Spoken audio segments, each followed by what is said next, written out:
سورۃ قریش، بسم اللہ الرحمن الرحیم، لإلاف قریش إیلافہم رحلۃ الشتاء والصیف فلیعبدوا رب ھذا البیت الذی اطعمہم من جوع وآمنہم من خوف۔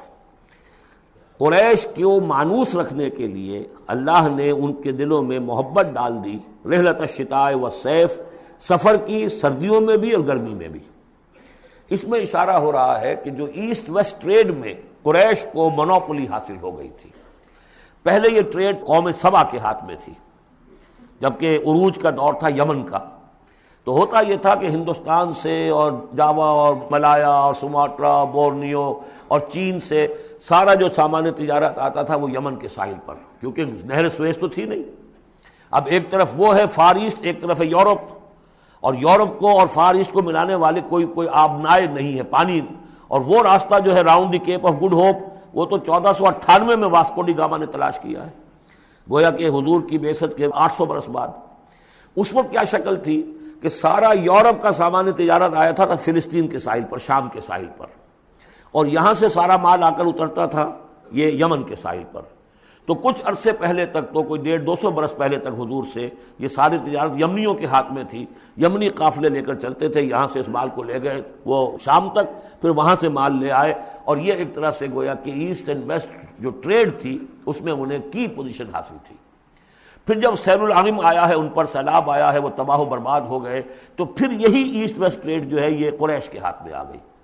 اور ان کو خاص طور پر پروٹیکشن یہ حاصل تھی کہ چونکہ یہ خانہ کعبہ کے متولی تھے اور وہاں تمام قبیلوں کے بت رکھے ہوئے تھے، گویا کہ سب کے خدا ہاسٹیج تھے ان کے پاس،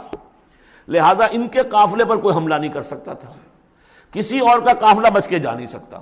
اس قافلے کو لوٹتے تھے بدو، اور اس کو جو ہے کوئی حفاظت نہیں ہوتی تھی۔ لیکن قریش کا قافلہ بدو دور رہتے تھے کہ یہ تو خانہ کعبہ کے متولی ہیں، اور اگر ہم نے ان کا قافلہ لوٹا یہ ہمارا بت اٹھا کے پھینک دیں گے باہر وہ خانہ کعبہ سے۔ اس لیے انہیں اس خانہ کعبہ کی وجہ سے وہ پوزیشن حاصل ہوئی کہ انہیں تونگری اور دولت مندی حاصل ہو گئی، اور پھر یہ ایسا کرتے تھے، سردیوں کے زمانے میں یہ اپنا چکر لگاتے تھے یمن کا، اور گرمیوں کے زمانے میں جاتے تھے شام کی طرف، فلسطین کی طرف، کیونکہ وہ گرم علاقہ ہے تو وہ سردیوں میں، اور یہ چونکہ زیادہ ٹھنڈا علاقہ تھا وہ گرمیوں میں۔ لإلاف قریش، اس واسطے کے مانوس رکھا قریش کو، إلافہم رحلۃ الشتاء والصیف، ان کے دلوں میں وہ الاف سے مراد کیا ہے کہ سفر جو ہے ان کا جاڑے کا اور گرمی کا، اس سے ان کو گویا کہ مانوس کر دیا۔ فَلْيَعْبُدُوا رَبَّ هَٰذَا الْبَيْتِ، پس انہیں بندگی کرنی چاہیے، پرستش کرنی چاہیے اس گھر کے مالک کی، اس گھر کے رب کی۔ انہوں نے یہاں لا کے 360 بت رکھ دیے ہیں،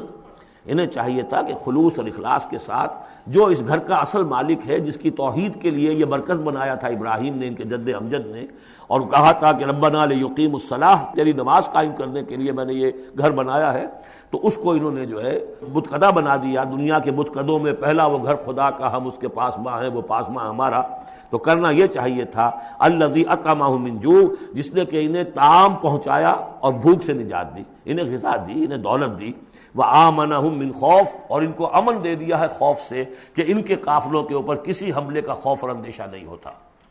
بارک اللہ لی ولکم فی القرآن العظیم ونفعنی وإیاکم بالآیات والذکر الحکیم۔